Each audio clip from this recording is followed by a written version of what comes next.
Seterusnya kita tengok dalam teknologi nuklear atau penggunaan senjata nuklear lah. Okey, so teknologi nuklear, senjata nuklear ini memerangi, dan tujuannya apa? Tujuannya untuk memerangi dan menguasai orang lain atau menghapuskan sesuatu etnik yang lain. Okey, dan kita tengok kaedah fiqh yang terlibat ad-darar yuzal dan al-umur bi maqasidiha. Okey, tapi kalau nuklear itu maknanya apa tu?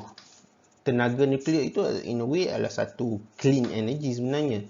Kalau dia digunakan untuk menggantikan fossil fuel contohnya, tak ada masalah. Atau dia digunakan untuk tujuan kebaikan, banyak sebenarnya kebaikan daripada tenaga nuklear ini, kan? Cuma masalahnya bila dia dijadikan sebagai senjata, kan? Konsep sebenarnya konsep yang sama seperti pisau sebenarnya.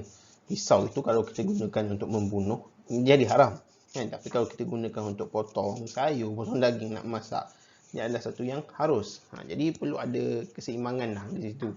Even teknologi nuklear ini digunakan juga dalam perubatan contohnya, kan? Untuk kita nak buat apa tu MRI, CT scan, itu ada elemen di situ.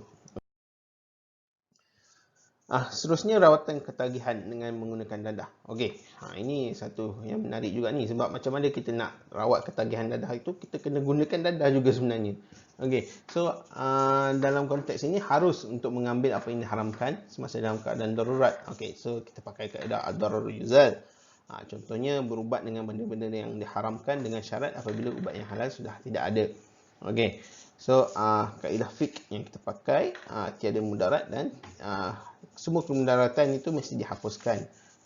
Kalau dengan hadis Nabi SAW, la darar wa la dirar, tidak ada mudarat dan tidak memudaratkan. Okey, so harus digunakan ubat yang mengandungi dadah sebagai bahan rawatan. Okey, contohnya dalam situasi darurat seperti yang menyebabkan penyakit tertentu dan gangguan psikologi. Okey, dan juga gunakan ubat dengan dos yang dibenarkan. Okey, dan kalau dalam kes dadah ini harus digunakan dadah untuk merawat ketagihan dadah, kan? Kerana pengharaman dadah itu bukan kerana zat atau ainnya, tapi kerana kemudaratannya. So harus gunakan dadah untuk rawat ketagihan dadah, untuk menghentikan ketagihan dadah itu perlu dilakukan secara berperingkat, kan? Kalau kita buat secara mengejut, dia boleh mendatangkan mudarat kepada penagih. Dan wajib merawat perberhentian dadah itu secara beransur-ansur supaya penagih tak terkena gangguan teruk akibat perberhentian dadah secara mengejut. Dia kena withdrawal effect lah, kan? Dia boleh jadi withdrawal syndrome. Seterusnya, memudaratkan kehidupan, perkara yang memudaratkan kehidupan. Sebagai contoh, haram buat pengklonan reproduktif untuk menghasilkan manusia baru atau duplicate manusia biasa, kan? Okey, so dia haram kerana boleh merosakkan turunan manusia.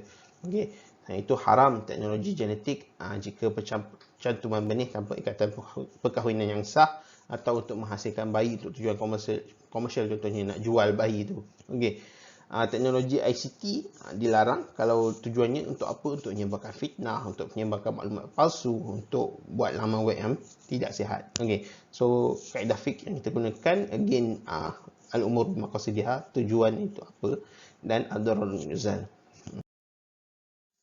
Okey, ini beberapa berita lah tentang pengklonan manusia, pengklonan haiwan.